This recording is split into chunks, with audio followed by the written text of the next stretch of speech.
jël ba dëkk bu ñu naan nangan sàmb foofu la ñu jëlee pirogue bi gaal gi di daw ak décor lu tolloox bu benn waxtoox genn wàll seen nañu fi nga xam ne tey foofu la émission voyage di dem dëkk bi di wuyoo ci turu Moundé un décor de rêve une ville de fête waaye tamit dëkk bu bëri jafe-jafe Moundé une île décalée dans le delta du Saloum tey mooy dalal émission voyage.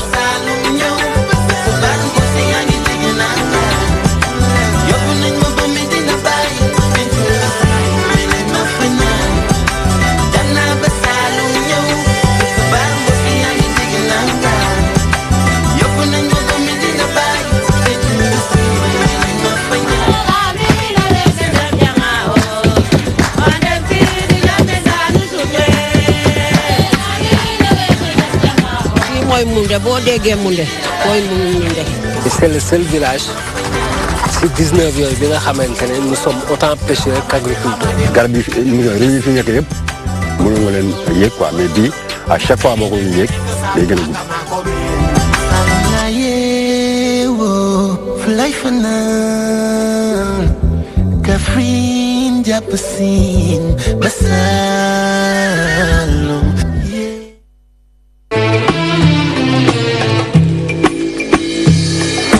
ziar ak màggal yéen ñi safoo seen émission Zikroullah ak soxna Mamy Thioune ñu ngi leen di jaajëfal bu baax a baax tous les vendredis lay doon 14h30 jàpp 15h30 fii ci DTV ñi nga xamante ni ay tuddkatu yàlla lañ ñoom nee nañ dañuy indiwaat yu bees tàq tarixa yëpp ci lañ bokk muy murid bi Baay Faal bi Laayeen bi Xaadir bi Ñaseen bi Tijaan bi Canaba bi bàyyiwuñ kenn képp nga xam ne da ngay tudd yàlla rek incha allah danañ dugg ci sa ëtt fekk la fa bu ko defee ngaa di ñëw wone ci la nga xamante ni ca nga nekk.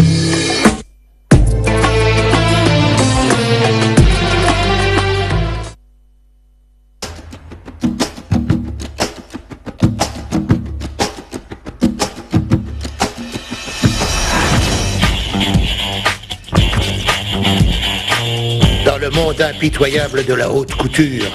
Maria Gianni est toujours la meilleure. Va te faire voir. Elle exige la perfection sur son podium. Belle, c'est pour les top modèles, ce qui est loin d'être son cas. Et ce qu'elle fait dans les coulisses est tout sauf joli. Ça devient de plus en plus chaud. Espèce de salaud! Il peut le faire en espagnol et en anglais. Arrêtez de me suivre comme un petit chien. Que faites-vous ici? Oh, vieille truie! Tu ne me fais pas peur, grand-mère. T'es vraiment bonne à rien. Vous êtes vraiment une belle garce, vous le savez, ça?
ngeen jëf ci ànd beek ñun ci DTV 19h jot na xabaaru marax yi la ca gën a fees bokk na seen ginnaaw cong ya am ay diggante militant wu Benno Bokk Yaakaar ak waa PUR ba ay nit ñàkk seen bakkan enquête ubbeeku na ci wàllu gune mel daañu ci ñëw incha allah ci biir xabaar moom gën a yaatoom dañ ci bokk itam ginnaaw ba màbbee seeni kër ñoom waa Cité Tobago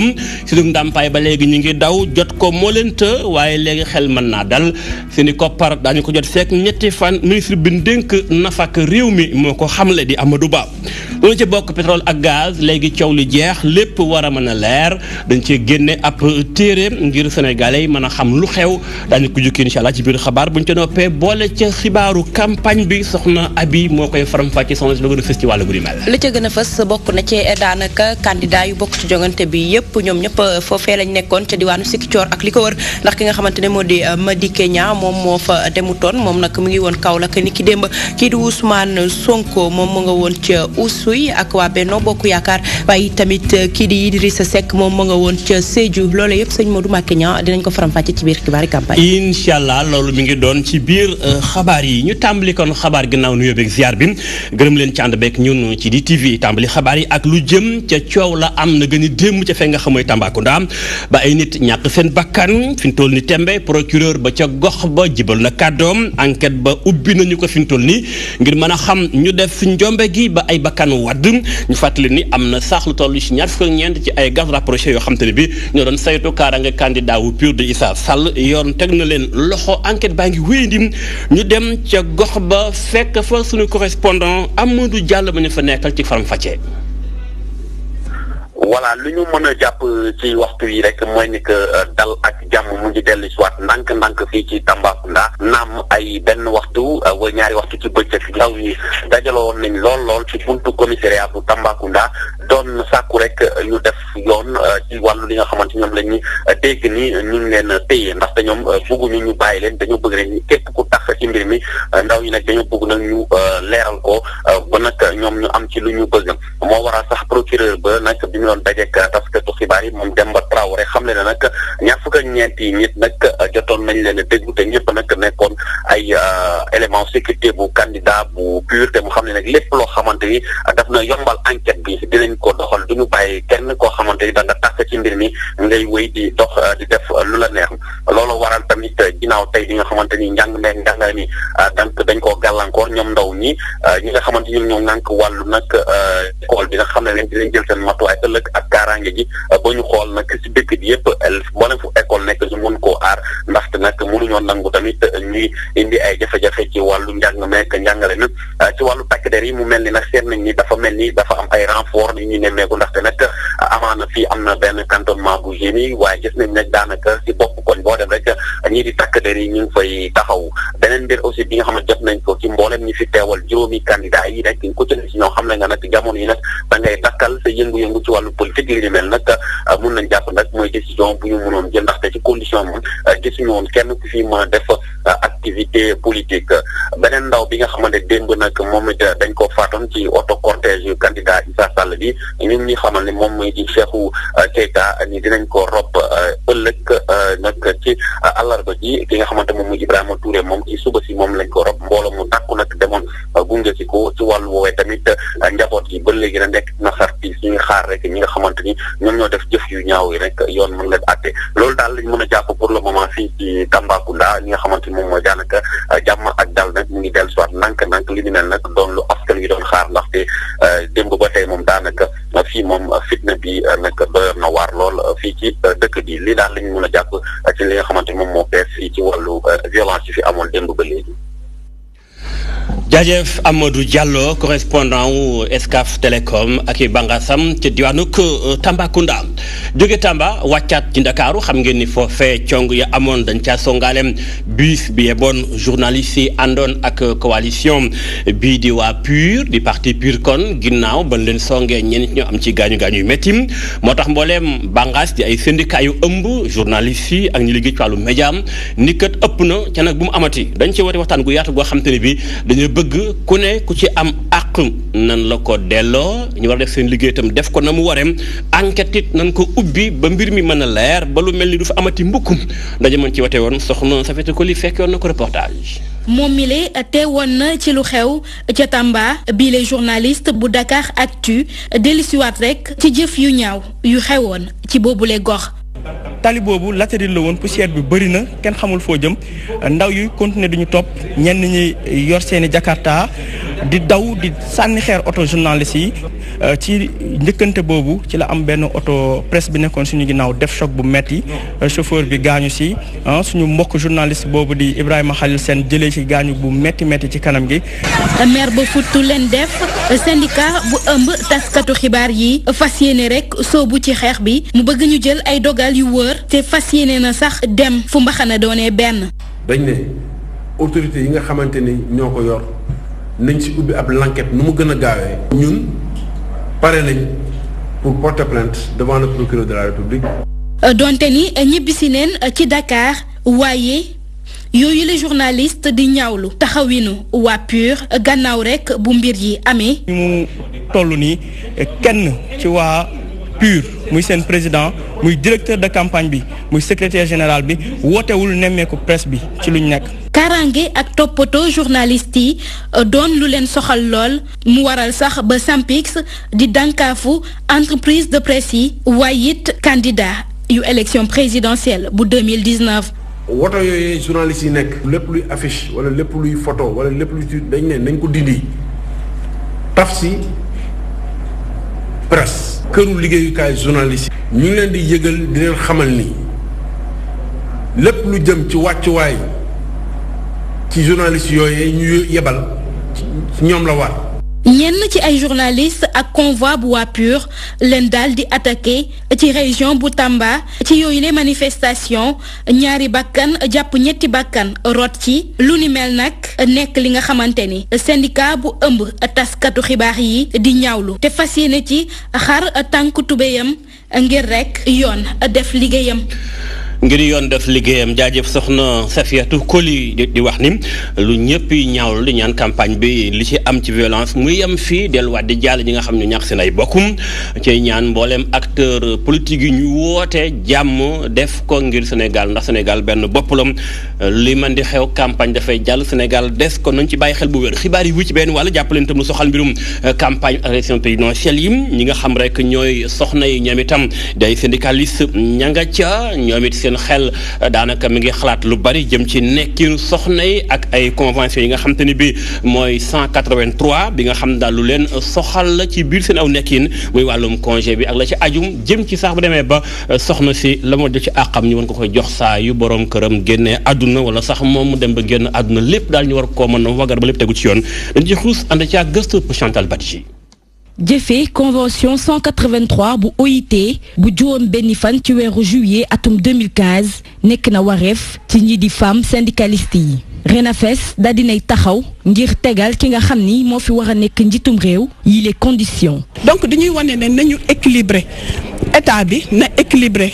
yëf yi parce que léegi jigéen ñi di xale yi di liggéey bari na donc nañ ko mën a équilibré. congé de maternité yi ñu tënk ko ci fukk ak juróom-ñetti semaine maanaam ñetti weer. waaye tamit li nga xam ni mooy pension yu ñu jagleel ñi di jigéen ñi doon na lu leen yitteel ngir ñu mën a ñoŋal li ñu duppee équité. ba fekk après accouchement 3 mois ñu ne état bi nañu su ko defaral ñu tegal ñu ay crèche ay salle d'allaitement ci entreprise yi parce que bu ñu nee productivité la ñu soxla femme bi di yóbbu doomam di indi doomam wala di daw ko biir këram xale bi su feebaree suñ ko woowee day dem donc loolu ñu mën ko indi fenn foo xam ne bu jógee mën na xool doomam. mais aussi ñu yokk ci benn point boo xam ne vraiment famille dañu ne injustice la nañ ko ci dugal mooy femme bu décédé du jëkkër du doom kenn du la fay pension tamit neexul surtout dans le public parce que égalité la ñu wax góor ak jigéen ci milieu du travail nañ ñu jox sunu ak ak sunu yelleef nañu équilibré te loolu yaakaar naa président bii di toog bu yegsee dina ko accepter parce que xool nañu lépp. ñu dajaloo ngir waxtaan ak sottante xalaat yi le jigéen bëgg nañu fexe ba àcc moo li nga xam ni mooy texte yi waaye itam amal benn mémorandum ngir jagleel ko nguur gi. ñu ne déet balaa ñuy uti leneen balaa ñuy liggéey ci leneen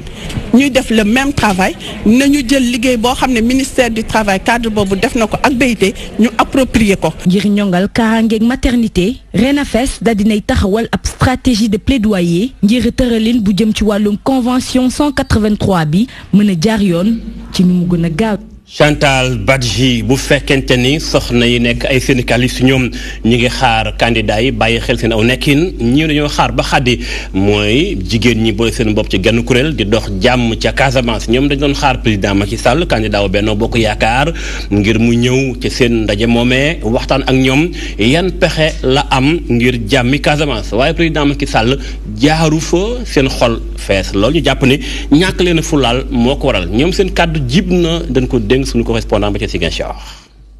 comme niñ ko defe woon ci at ya passé dinañ fexe ba candidat bu nekk boo jaaree Casamance ñu ñaan la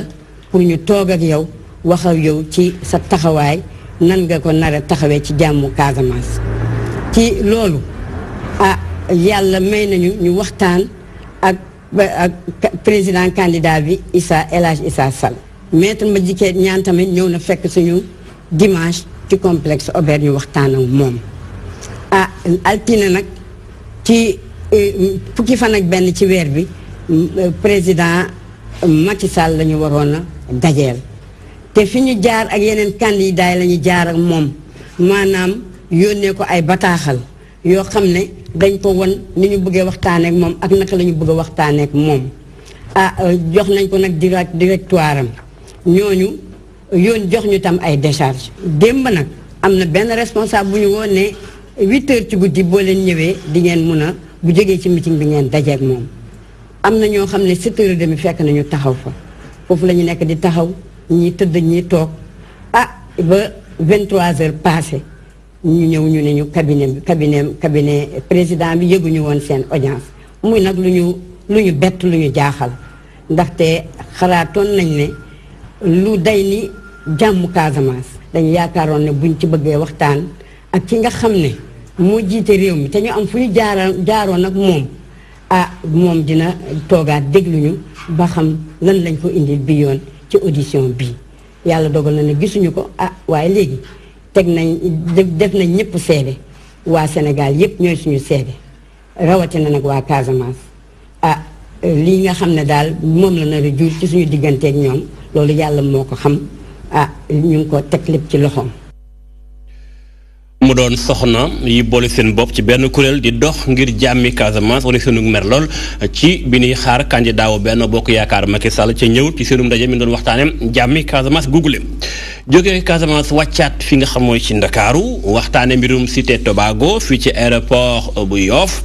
ginnaaw ban màbbee seen i kër ay at boobaak léegi ñi ngi daw jot seen ndàmpaay moo leen tëm seen bool mu ñu kaay fees waaye nag léegi mais naa wax ni léegi seen rongoñ fer ndax ministre bi ñu dénk nafak réew mi dana ñuqi koppar gi te ci taabal ji jox leen seen ndàmpaay nee na fekk ñetti fan lépp na sotti ba noppee ñoom ñu yàqoon seen i kër di waa Tobago googeem kenn ci ñoom kàddoom jib na ñu ngi ko duppee Mbaye Thioye am na lu mu dénk suñu reporter. ñu ñëwoon tey ji gisee ak monsieur le ministre des finances ci dossier Tobago bi ñëwee ak moom pour waxtaan wi tënku ci point yi mooy site ba nga xamante militaires yi dañ ko occupé depuis ay jamono ak indemnisation yi nga xam ne président digoon nañu pour jox ñu ko muy 10 ba 20 millions ak délivrance su par salaire yi ak droit réel yi nga xamante des fois dafay am charge loolu it ñu régler question doublon ñi nga xamante dañ fa amoon lu ëpp benn parcelle mu nekk ci benn tour te mu amoon blocage ak ñenn ñi nga xamante ni aussi jotaguñu seeni notification bi ñu waxtaanee ak moom it jox nañu wax na ci foofu mu toog ni nañu créer commission de 2 ou 3 personnes dès demain suba ak jàmm ñu gisee ci ak secrétaire général waxtaan ak moom ci question d'ordre technique. donc kon loolu liggéey bu war a gaaw la liggéey bu war a yomb la ndax du am dara loo xamante ni dina ko war a tey jàpp na ne daal fii ak ñetti fan lépp loo xamante ni nekkoon na contrainte ci côté boobu dina fete boor incha allah. donc bu ñu ko waree mën liggéey nañ ko liggéey donc waruñu am dara luñ ci war a mën a yeexal wala dañ ko bañ a def bu ñu ko deful aussi ñun am na lu taxoon ñu ñëw fii parce que dañu taxoon wax waaw la ñu waxoon nag loolu ci la ñu nekk duñ ci jógee. mu doon waa Cité Tobago bi war a jot seen ak ndàmpaay fekk ñetti fan mu sukkandikoo ci kàddu ministre bi dénk nafak réew mi di Amadou Ba. xibaar yi ci benn mbir xam ngeen ni coowal pétrole ak gaz mi ngi lëmbee Sénégal ña ca xam ak ña ca xamul kenn ku ne bëgg a xam leer ci mbir mi lu ni mel moo tax ab liifar lañ ci becc ña ko def mooy waa COS-Petrogaz ñoom dañoo gis ni faaw ñu génne xët ngir mën a leeral askan wi fukki laaj ak tontu yuñ ca leeral ndaje man ca woote woon Ajaxa Njaay fekkoon na ko reportage. ngir gën a leeral li am ci secteur pétrole bi gaz bi ñi nga xam ne ñoo yor wàllum communication wu candidat Macky Sall bi nag daal di fësal benn guide boo xamante ni dina sensibiliser askan wi loolee nag ëmb ñeent fukki page mu doon synthèse boo xamante ni def nañ ko gannaaw bi ñu amalee ay gëstu yu yaatu ñaari at yi weesu. secteur bi dañu gis ni que at yi ñu génn nii dafa bari woon coow ku nekk wax ci ku nekk mu am ci ay accusation mu am ci lu ne te téere bi pour leeral nit ñi leeral leen secteur bi nu muy fonctionner li ci am contrat yi ñu signé maanaam nu ñu war a mën a utiliser pétrole ak gaz bi ci réew mi bari na lu ñu wax te méngoowul ak li am méngoowul ak réalité secteur bi méngoowul ni secteur bi ni muy doxee. bu ñu sukkandikoo ci kàddu expert pétrolier bi nag contrat yépp état wu Sénégal da cee gagné bu baax. dañ ko publier ci surtout ITIE depuis 2016 et que ku nekk mën na ci dem gëstu ko maanaam ku ci dul spécialiste mën na ku ci dul spécialiste waat mën na ut ay spécialiste xool parce que fukk boo jël juróom-benn yi Sénégal moo ko moom maanaam yaakaar naa ni nit bu ñëwee dugal xaalisam mu investir ci matériel ci xam-xamam te que su ngeen séddoowee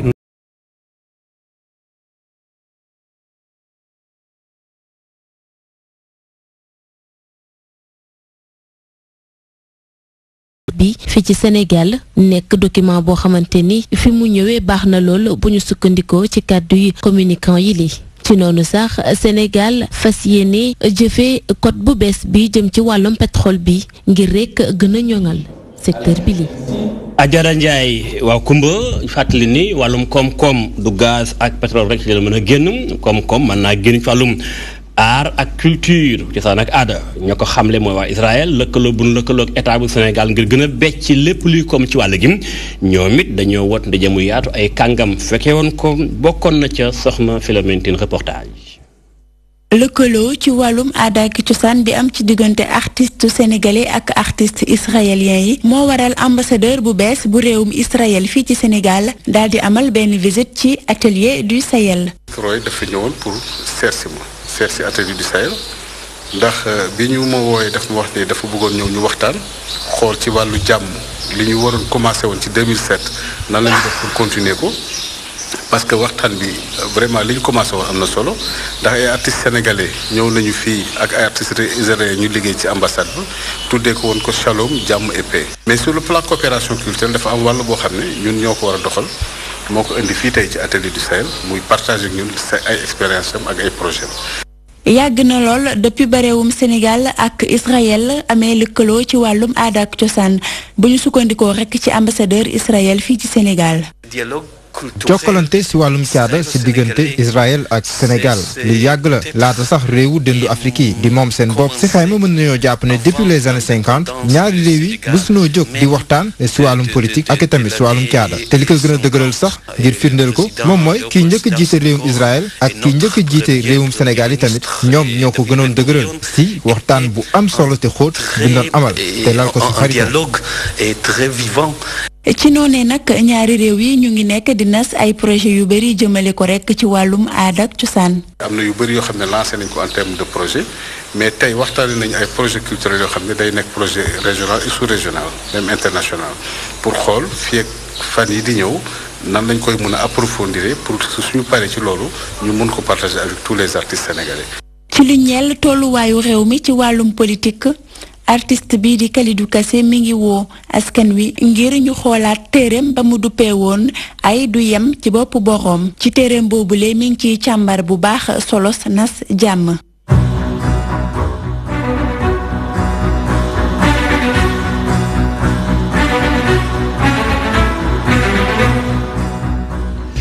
xibaaru campagne bi soxna Abi Sow moo koy faram-fàcce soxna si mbir yaa ngoog di la jaajëfal bu baax Serigne Modou Mbacké Niang li ñu koy dooree rek mooy ki nga xamante ne moo di candidat coalition Madické 2019 moom nag ni ki démb mu ngi woon ca diwaan bu Kaolack moom nag moom maître Madické Niang bésub démbam bi daf ko jagleel rek daal di dox rek ngir dajeek askan wi mën a waxtaan ak ñoom foofee ca Kaolack nag lenn dong la fa wax mooy bis buñ ko falee ci bopp réew mi dina fexe ba ñangal fa li nga xamante ne moo di jàng beek jàngale bi rawatina ci ñi nga xamante ne ñoo jël lii di wàllum science ñu teewlu ko moom maître Madické Niang Omar Tanso moo tàttan ay kàddoom. lu metti ci njàng mi mooy ñoom amulu xalaatu ñu fi nekk jël njàng mi fexe ba dëppale ko ak li entreprise bi soxla ba képp koo xam ne di ndaw nga am nga diplôme soo génnee war man liggéey te réew nag li koy jëmale kanam ba ëllëg mu man faj ay bëgg-bëggam bañ ko jéggaani fenn il faut mu man dugg ci li ñu tudd innovation technologique te loolu filière scientifique mooy di defar li nga soxla jaaduwul sax Sénégal ñu war man sunoo jënd kudd gi noo lekke wala fourchette ñu koy jëndi Chine wala di ko jëndi feneen loolu dama wax li gën a tuuti rek kon war nañu man defar lu bari loo xam ni xam-xam bu dëggu moo koy def te loolu pour mu man am il faut nu jàng matière scientifique yi lu bari loolu bëgg naa ci def lu bari d'abord danaa indi génération jéem fexe ba ñépp ma généraliser bourse bi ak aide bi képp ku xas ba dem université daa am bourse daa dem aide waaye nag filière scientifique yi moom dama leen di jàppale ak doole ba ñépp bëgg dem filière scientifique lépp dañ see am priorité université ba pare nga jox leen bourse bu doy pour nu am jàngukaay am matériel bi nu mën jànge pour mën jëmale kanam njàng mi loolu ñor na ma wax ko fii ci biir Kaolack moom Idrissa Seck moom nag mu nga woon ca diwaan bu Sédhiou ki fi nekkoon Elimaanu jëwriñi daan nay rek def ay digéem ci ne bis bu toogee ci bopp réew mi dina fexe rek ba daal di fay defar lépp lu jëm ci wàllum courant waaye tamit ne kiñ fi teg di njiitu réew mi Macky Sall defu fa dara lu jëm ci wàllum tali yeeg yoon yu ñu fay jaar nee na nag bis bu toogee ci bopp réew mi yooyu yëpp dina ko saafara ndax nag jafe-jafe yi askanul Sédhiou di dund loolu nag mooy jafe-jafeem ñu teewlu ko moom Idrissa Seck. waa Sédhiou xam naa ne diggante yi sonn ngeen ci. Le candidat sortant, vous avez fait des promesses extraordinaires. xawma en tout cas fan la milliards yi dugg mais man bi ma duggee Sédhiou gisuma ko.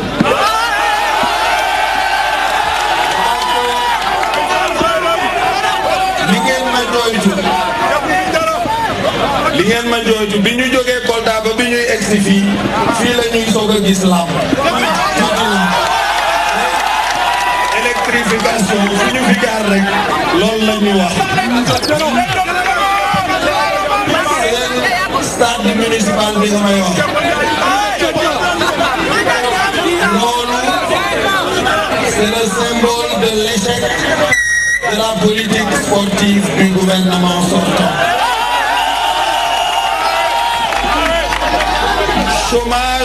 chômage u jeunes yi chômage u ndaw ñi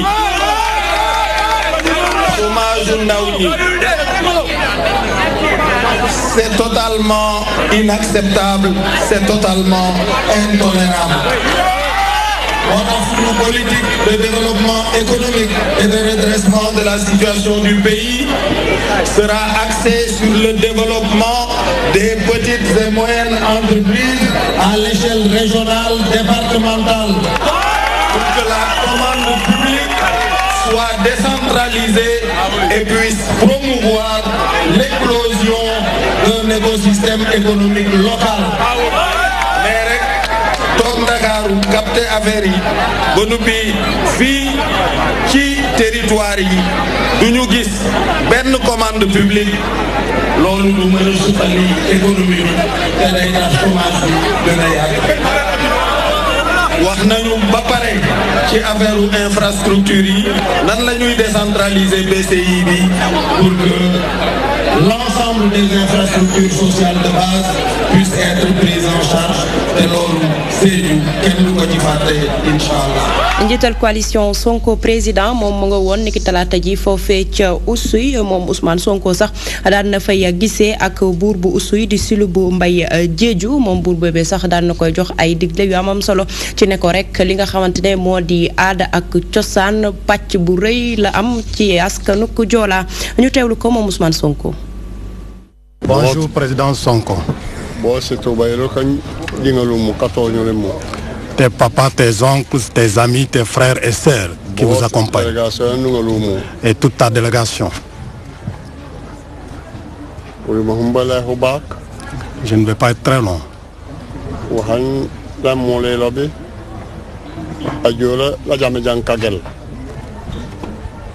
Ce que je dois te dire, c'est que le Diola entend toutes les insultes.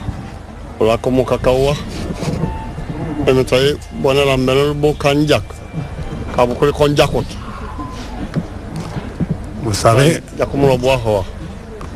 quand tu veux œuvrer pour le bien, il y aura toujours des gens qui vont dire que celui-là n'est pas bien. Ce qu'il est en train de faire n'est pas bon. Mais ñu jégalu bu baax ci njumte bi ki ngeen doon teewlu noonu mooy rek buur bu Oussouye di Silibou Mbaye Diédhiou ba tey coalition Sonko président ñoom nag naqarlu nañ bu baax a baax jàmmarloo yi nga xam ne jot naa am ñi kiy démb ca diwaan bu Tambacounda ñoom ñooñee sax di ci joxañ baaraamu tuuma ñi nga xamante ne ñoom la ñu dippee les marrons du feu te bokk ci APR yaakaar ba tax na sax ñi nga xamante ne ñoo di farandooy Ousmane Sonko jaaree na fa woo ñi nga xam ni ñoo leen sopp te ànd ak ñoom ngir ñu ànd ak dal ak tey ngir rek ñu mën a dem ci ay élection yu ànd ak jàmm ñu teewlu ci Amadou Makhtar Ndiaye. semaine bu njëkk bu jongante njiitu réew mi nemmeeku nañ ci ay jàmmaarloo ci diggante militant yi yenn candidat yi ba mu mujjee jur ñu ci ñàkk seen bakkan ak ñu ci am tamit ay gaañu-gaañu yu metti ñi nga xamante ni nag ñoo ànd ak Ousmane Sonko ñaawlu nañu jëf ju ni mel. wala violence bi nga xamante ne nii feeñ na ci campagne bi Saint-Louis ñi ñu tuddee marron du feu nga xam ne waa APR waa Benno Bokk Yaakaar ñoo leen formé Saint-Louis dañ ñoo attaqué ba am fa benn blessé bu grave benn militant bu Pastef Fatick itam am na fa 2 blessés graves démb tey jii seetlu nañ ne Tamba ñaari nit yàlla moom na leen foofu. waa Pastef nag ñoo ngi woo askan wi ñu ànd ak seen xel ngir moytu yooyu la jéeya. nit ñi dal nit ñi tey ndax lii sénégalais yi bëgg kenn waru ko foqat ci kenn waru leen détourner peuple kenn du ko xoqatal te lii ñu def lii ñu gis ni xoqatal la kon ñoo ngi ñaan yàlla xare aljana ñi nga xamante ne nii seen bakkan rod na. si noone ki nga xamante ni mooy directeuru campagne bu Ousmane Sonko jàpp na ne daje bu leaderam daje ak kii di Ablaye Wade yàqul dara si lu ñu gëm. Ablaye Wade itam dafa contre violence bi président Macky Sall ak régime am di def muy suñu xeex ñun itam donc jaadu nañu waxtaan bi mu demee nag président Ablaye Wade won na ko cofeel won na ko ne itam waxal sénégalais yi ne man ku la naw laa ku la bëgg laa. campagne bi nag mi ngi wëy waaye seetlu bi mooy violence bi mi ngi gën di bari mu nekk mbir mu doy waar bu laaj saafara laata muy ëppi loxo. jërëjëf Amadou Makhtar